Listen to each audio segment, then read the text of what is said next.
Reading for December 1st, entitled, The Invisible Conflict. Stand therefore, having your loins girt about with truth, and having on the breastplate of righteousness. Ephesians chapter 6, verse 14. The enemy is on the track of every one of us, and if we would resist temptations which assail us from without and from within, we need to make sure we are on the Lord's side, that His truth is in our hearts, that it keeps watch in our souls, ready to sound an alarm and summon us to action against every enemy. Without this defense, amid unseen foes, we shall be like the willow bending to blast, driven of the wind and tossed. But if Christ abides in the soul, we may be strong in the Lord and in the power of His might.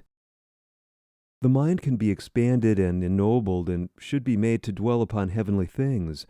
Our powers must be cultivated to the uttermost, else we shall fail of meeting God's standard. Unless the mind flows in a heavenward direction, it becomes an easy prey to the temptation of Satan to engage in worldly projects and enterprises that have no special connection with God.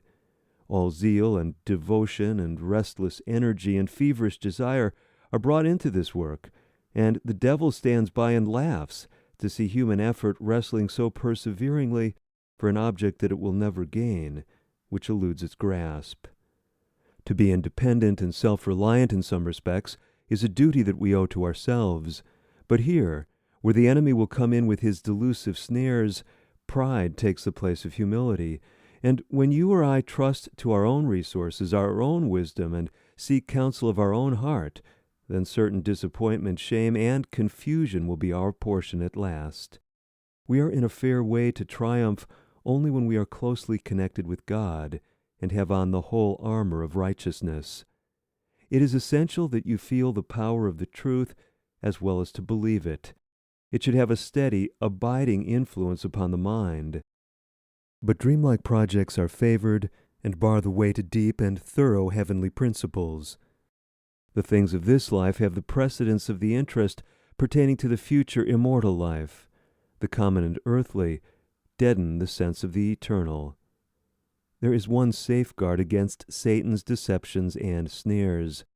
That is the truth as it is in Jesus.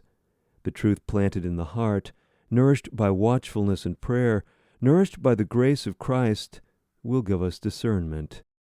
The truth must abide in the heart, be felt in its power in spite of all the alluring enchantments of Satan, and your experience and mine must be that the truth can purify, guide, and bless the soul. Taken from Letter 17, dated December 1st, 1886, to my dear blank, addressee unknown.